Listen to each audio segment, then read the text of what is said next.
तो देखिए question number 21, यदि त्रिभुज की भुजाओं के मध्य बिंदु 1 2 0 -1 और 2 -1 है तो त्रिभुज के शीर्षों के निर्देशांक ज्ञात कीजिए।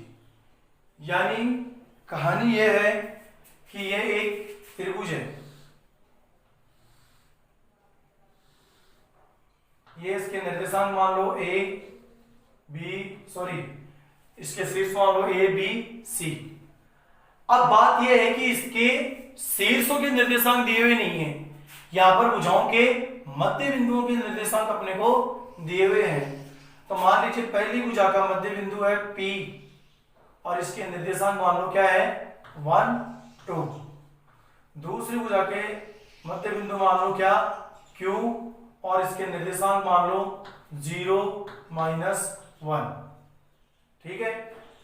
तीसरी भुजा का मध्य बिंदु मान लो क्या है R और इसके निर्देशांक मान लो 2 -1 है। ठीक है।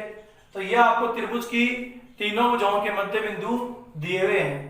अब इनकी हेल्प लेकर के आपको त्रिभुज की शीर्षों के निर्देशांक ज्ञात करने हैं। तो मान लीजिए त्रिभुज का जो पहला शीर्ष है उसके निर्देशांक x1 है, y1 है। दूसरा शीर्ष है, इसके निर्देशांक मान लो x2 y2 है। और तीसरा शीर्ष C है, उसके निर्देशांक मान लो x3 y3 है। ठीक है। अब देखिए इसको हल करते हैं। तो सबसे पहले यहां पर लिखेंगे P क्या है, AB का मध्य बिंदु है। तो यहां मैं लिखूंगा सबसे पहले, देखो सबसे पहले क्या आएगा, माना कि त्रिभुज ABC के शीर्षों A B व C के निर्देशांक क्रमशः है x1 y1 x2 y2 व x3 y3 है। इसके बाद देखो P, जो P बिंदु है जिसके निर्देशांक दे रखे अपने को 1 2, जो P बिंदु है जिसके निर्देशांक 1 2 दे रखे हैं, क्या है ये AB का मध्य बिंदु है, AB का मध्य बिंदु है। अतः देखिए P1 2 मध्य बिंदु के निर्देशांक के सूत्र क्या होता है, मध्य बिंदु के निर्देशांक के सूत्र से होगा ये x1 + x2 / 2 y1 + y2 / 2, ये इसका फॉर्मूला होता है। तो P1 2 इक्वल, अब देखो x1 का मान क्या है, x1 ही है, और x2 का मान x2 है अपॉन 2, y1 का y1 है और y2 का y2 है अपॉन 2। देख लो आप, x1 का x1 है, x2 का x2, y1 का y1, y2 का y2। अब यहाँ पर ये P का भुज रियल में और ये सूत्र के रूप में अज्ञात रूप में, ये P की कोटि रियल में, ये सूत्र के रूप में अज्ञात रूप में। तो सबसे पहले मैं क्या लिखूंगा, P का भुज। तो P का भुज बराबर कितना दे रखा है 1, P का भुजा 1, सूत्र के रूप में क्या है x1 + x2 / 2 इक्वल क्या हो जाएगा 1 अपॉन 1 से कर सकते हैं, क्रॉस मल्टीप्लाई करो, x1 + x2 को 1 से करेंगे तो x1 + x2 इक्वल 2 को 1 से करेंगे तो 2। इसको दे देंगे अपन समीकरण 1। इसके बाद में अपन बात करते हैं नेक्स्ट की। तो नेक्स्ट क्या है, नेक्स्ट मध्य बिंदु है Q जिसके निर्देशांक दे रखे अपने को 0, ये तो केवल भुज की बात हुई, इसमें कोटि की बात होगी। तो अब P की कोटि, तो P की कोटि अपने को कितनी देर की है 2, P की कोटि अपने पास कितनी है 2 है।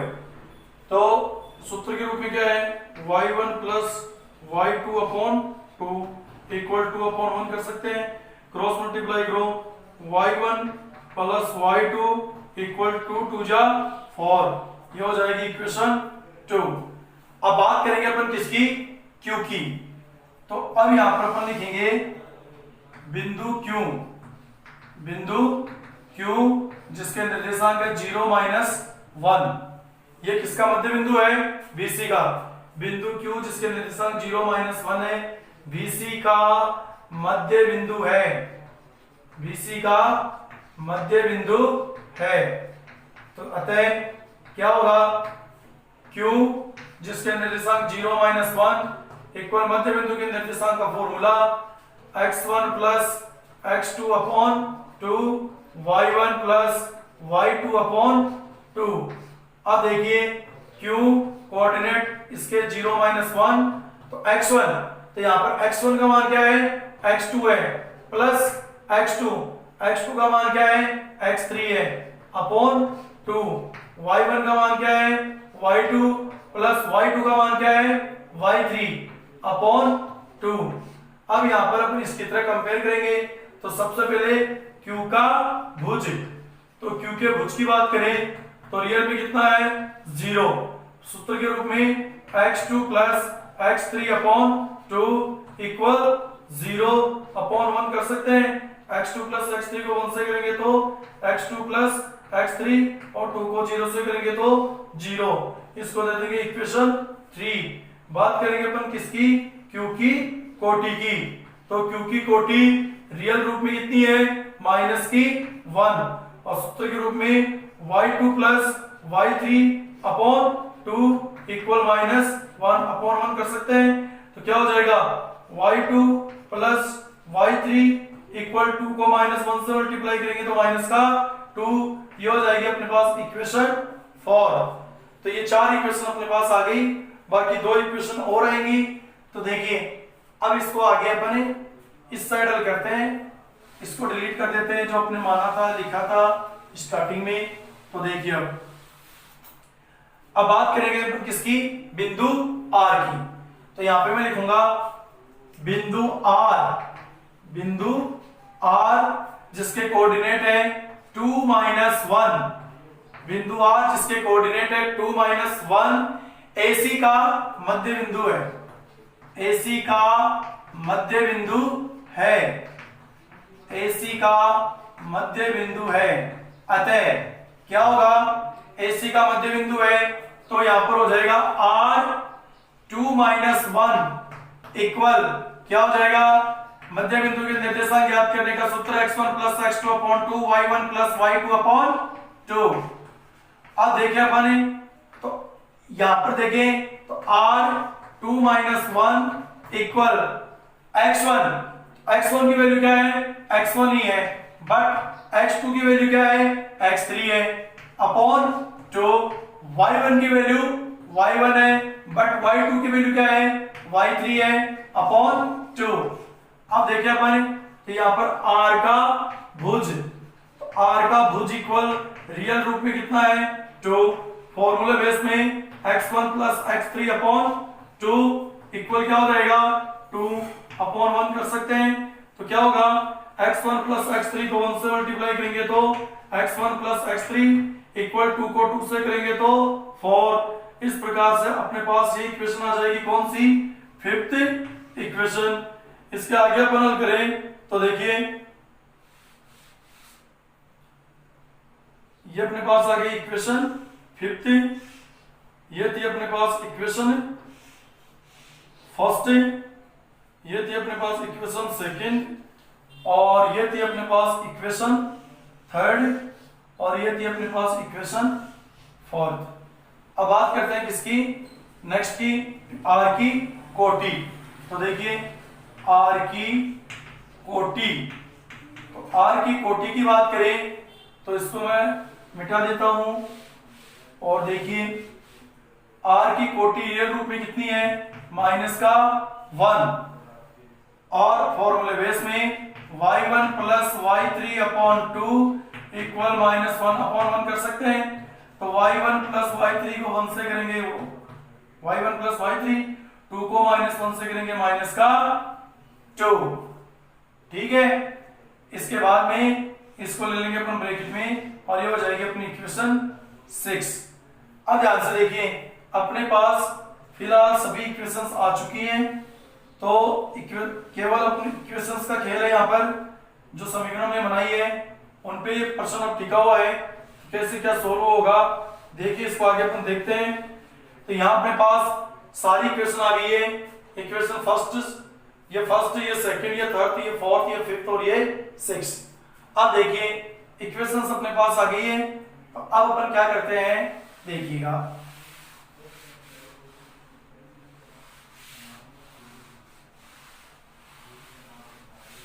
अब देखिए जो इक्वेशन फर्स्ट है और थर्ड है और फिफ्थ है, ये सभी इक्वेशंस किससे रिलेटेड है? भुजों से रिलेटेड है, एक्स से रिलेटेड है, एक्स चरम इक्वेशन है, ये स्टोरी है इसमें। तो क्या करते हैं अपन देखिए, इक्वेशन फर्स्ट, थर्ड और फिफ्थ को ऐड कर देते हैं। सेम इक्वेशन है एक वेरिएबल की एक्स की, तो मैं यहां लिखूंगा समीकरण 1 प्लस 3 प्लस 5 से, समीकरण 1 प्लस 3 प्लस 5 से, तो समीकरण 1, तो पहले एलएचएस जोड़ेंगे सबकी।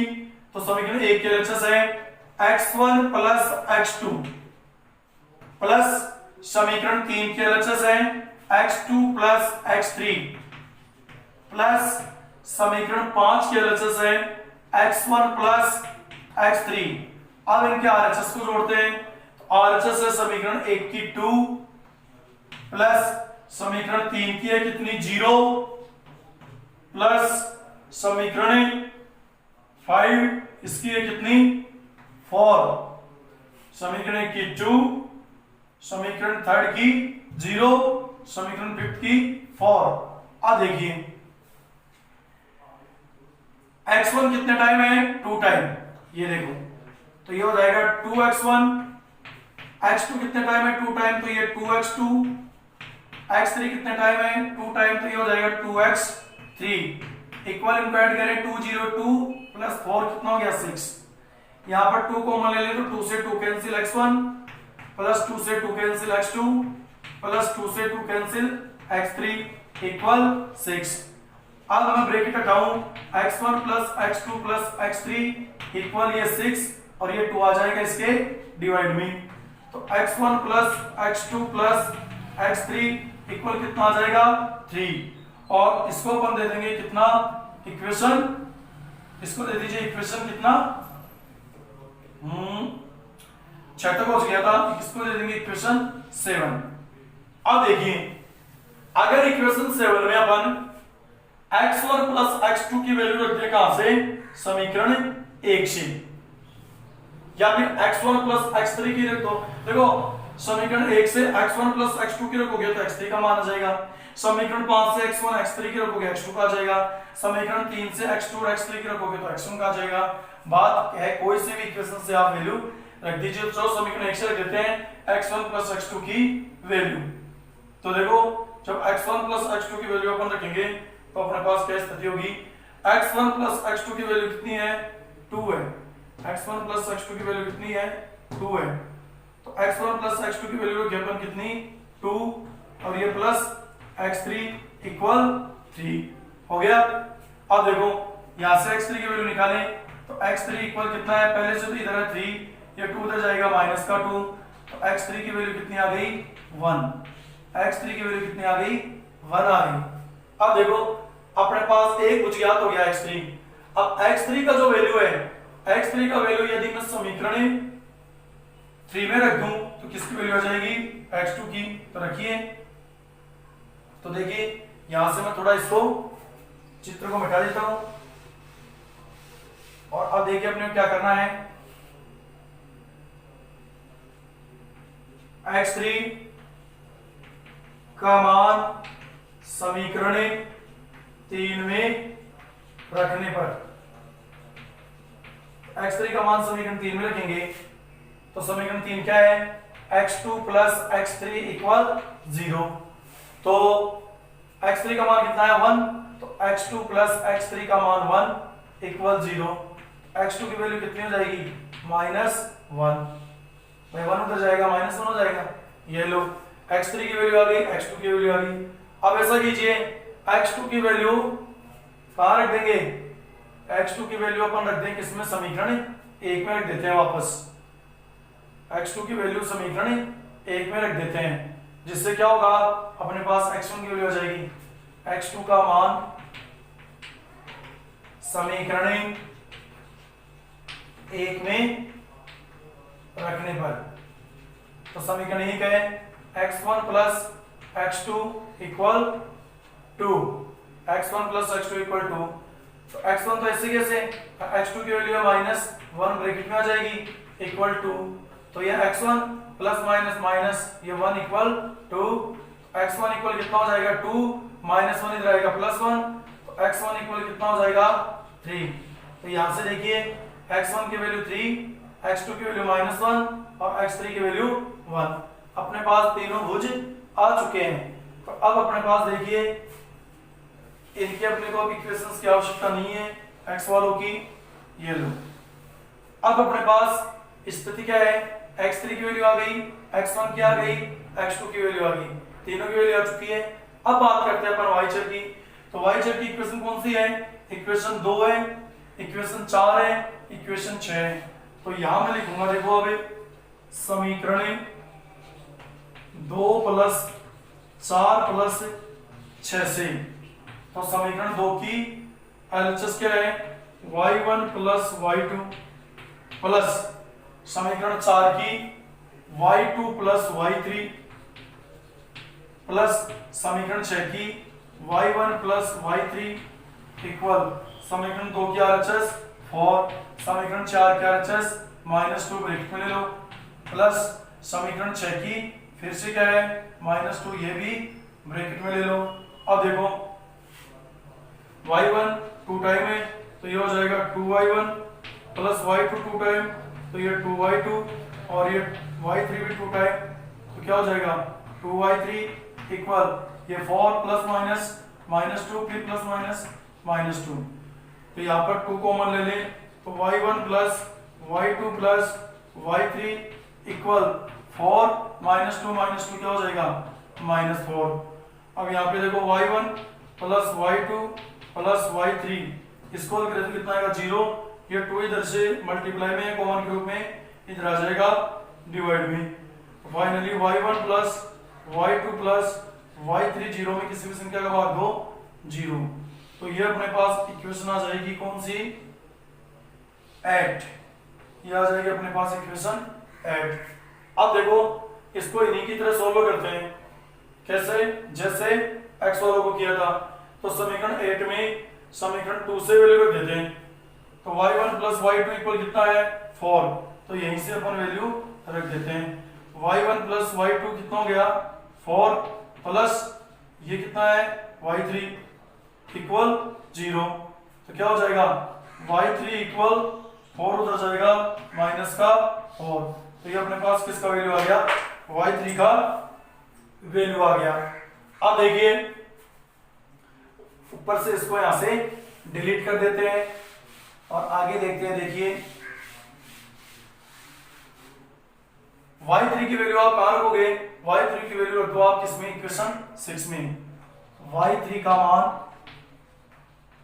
समीकरण 6 में रखने पर, तो y3 का मान समीकरण 6 में रखें तो समीकरण 6 है y1 प्लस y3 इक्वल -2, तो y3 का मान है माइनस का 4, तो y1 प्लस ये माइनस का 4 ब्रैकेट में ले लो इक्वल -2, तो y1 equal sorry y1 plus minus minus 4 equal -2, तो y1 इक्वल कितना हो जाएगा माइनस का 2, 4 उधर जाएगा प्लस का 4, तो y1 इक्वल 4 अब माइनस का 2 तो क्या बचेगा 4 - 2 2 बचेगा, तो y1 की वैल्यू कितनी आ गई 2 आ गई।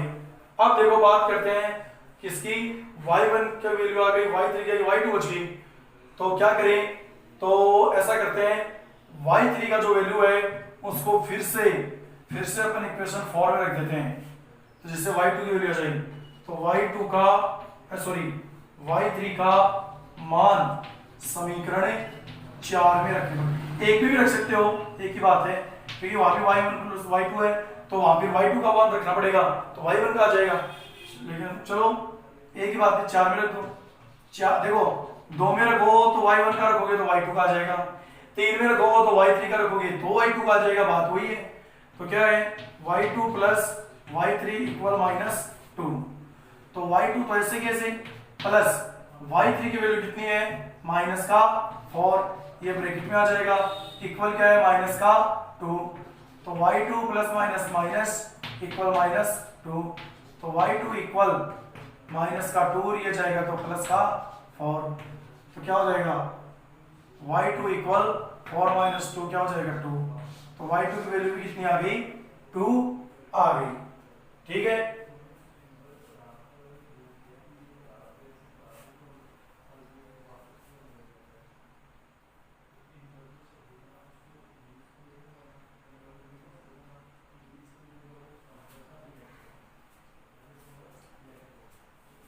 ठीक है। अब देखिए निर्देशांकों को अपन बारी बारी से लिख देते हैं, तो इसकी अपने को कोई आवश्यकता भी पड़ेगी नहीं, तो इसको मैं थोड़ी देर के लिए मिटा देता हूं। अब देखिए इक्वेशंस की आवश्यकता अपने को नहीं पड़ेगी।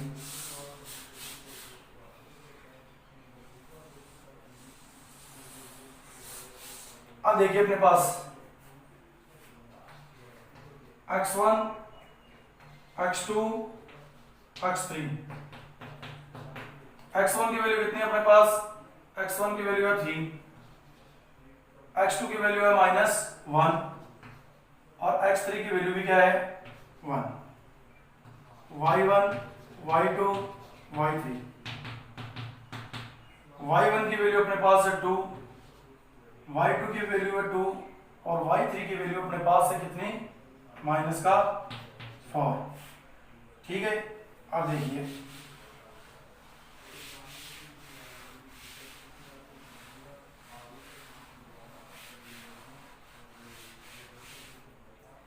ये अपने पास है, आता है त्रिभुज एबीसी में शीर्ष ए के निर्देशांक शीर्ष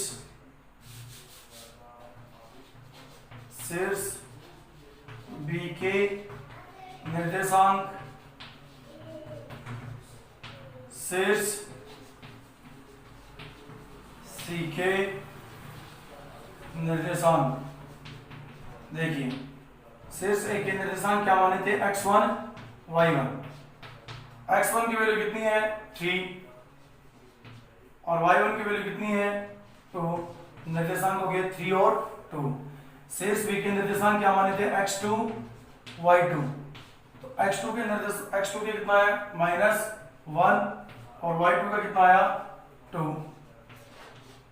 शीर्ष सी के क्या माने थे x3 y3, तो x3 का कितना है 1 और y3 का कितना है -4। तो इस प्रकार से ये इसके निर्देशांक आ गए। इसके आगे की चर्चा करेंगे अपन नेक्स्ट क्लास में। नई एक्सरसाइज 9 अपनी खत्म हो चुकी है, तो अब अपन जो चर्चा करेंगे वो करेंगे नेक्स्ट चैप्टर की, जो भी लेंगे कल आपको बता दिया जाएगा अगली क्लास में। तो कोई भी समस्या हो तो कमेंट बॉक्स में बताना। और इस प्रकार से अपनी 9th चैप्टर फिनिश हुआ। मिलते हैं आपसे एक नई एक्सरसाइज के साथ, इंटरेस्टिंग एक्सरसाइज के साथ। तब तक के लिए धन्यवाद, थैंक यू।